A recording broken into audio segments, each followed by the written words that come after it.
कोण काय बोलतो त्यापेक्षा त्याची लायकी काय आहे किंवा त्यांचा बोलवेचा धनी कोण आहे त्याकडे लक्ष द्या आणि त्यांना जे पाहिजे ते आपण द्यायला नाही पाहिजे. त्यामुळे या अशा गाडीच्या माणसाच्या विषयी आम्हाला बोलायची अजिबात इच्छा नाही. माझी त्यांनाही विनंती आहे की फक्त तुम्ही जरा सांभाळून उद्या कोणी येऊन तुमच्यावर हल्ला करेल आणि आमच्या मनसेचं नाव घ्याल तर जरा जपून फिरा.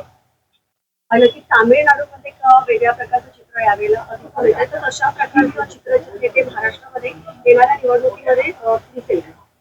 तुम्ही डोंबिवलीत तर तो पॅटर्न पाहिला असेल.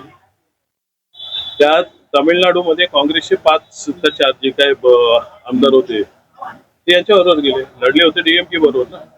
शेवटी कसं असतं काही गोष्टी पुढे न्यायच्या असतील किंवा भाजपला एक विचारधारेला बाजूला करायचं असतं तर त्यांनी तिथे तो घेतलेला निर्णय फक्त तिथे त्यांना जी कसरत करावी लागली ती दुर्दैवी होती.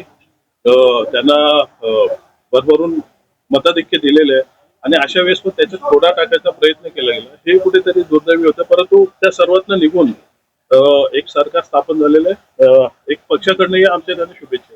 डोंबिवलीमध्ये सुद्धा एक वेगळा राजकीय पॅटर्न बघायला मिळालेला. शिंदेची शिवसेना आणि मनसे हे कोकणकोणामध्ये एकत्र दिसले. त्यानंतर कल्याण डोंबिवली महानगरपालिकेच्या सत्ता स्थापनेमध्ये सुद्धा मनसेला चांगल्या प्रकारे त्या ठिकाणी सहभागी करून घेण्यात आलेला आहे. तर पुढची वाटचाल तुमची शिंदेची शिवसेना कशा पद्धतीने? निश्चितच बघा आम्ही इथे स्थानिक पातळीवर घेतलेला तो निर्णय होता. इथली कामं आमची करायची असतील तर एक सत्तेत सहभाग असणं गरजेचं होतं असं आम्हाला वाटलं. दुसरी गोष्ट हा विचार करायच्या आधी आमच्यावर युती म्हणून ही लोक लढली होती बीजेपी आणि तरी पण आमच्या लोकांना फोन जात होती आणि आमिषी दाखवली जात होती.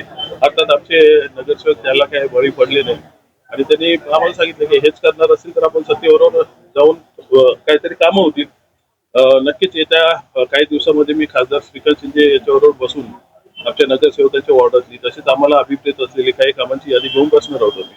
आणि निव्वळ हे शहराच्या विकासासाठी घेतलेला निर्णय होता. शहराच्या दृष्टिकोनातून जो प्रश्न ज्यासाठी मनसेने आज सत्ताधाऱ्यांना साथ दिलेले आहे तो मूलभूत प्रश्न म्हणजे फेरीवाल्यांचा असो किंवा नाले समस्या असो किंवा इतरही जनजीवनाची किंवा ज्या पद्धतीने रिक्षावाल्याचा प्रश्न असेल या प्रश्नावर देखील मनसेने आक्रमक भूमिका घेतलेली आहे जनसामान्यांसाठी.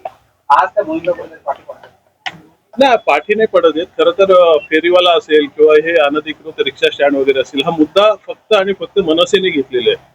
बाकी नंतर त्याचे काय चांगले आउटपुट यायला लागल्यावर त्यांनी स्टँडबाजी केलेली आहे. फक्त तो मुद्दा आम्ही सोडलेला नाहीये. निश्चितच फेरीवाले फुटपाथ आणि रिक्षा या संदर्भात लवकरच आम्ही एक बैठक घेऊन सत्ताधाऱ्यांबरोबर किंवा आम्ही त्याच्यात सहभागी आहोतच एक त्याच्यातनं तोडगा किंवा लोकांना सुसह्य होईल असं अशा गोष्टी करणार आहोत.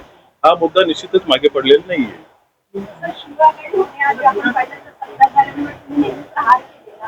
पण आज आता महापालिकेची राजकीय समीकरण आहे आणि मनसे त्यावर शांत आहे. आम्ही शांत असण्यापेक्षा आता त्यांचं राजकारण त्यांना माहिती त्यांचं राजकारण काय चाललंय. जेव्हा कधी होईल तेव्हा आमचं एक स्वीकृत जाणारच आहे त्याच्यात. त्यांची काही गणित असतील. आता आमच्या माहितीनुसार एका माणसाला 1 वर्षाचा नगरसेवक पद देणार आहे. आता काही लोकांच्या अपेक्षा कमी झाल्या की आता ज्याला पहिल्यांदा भेटेल काही पक्षात आमच्या पक्षात तसं नाहीये तर त्याला 8-9 महिने भेटतील.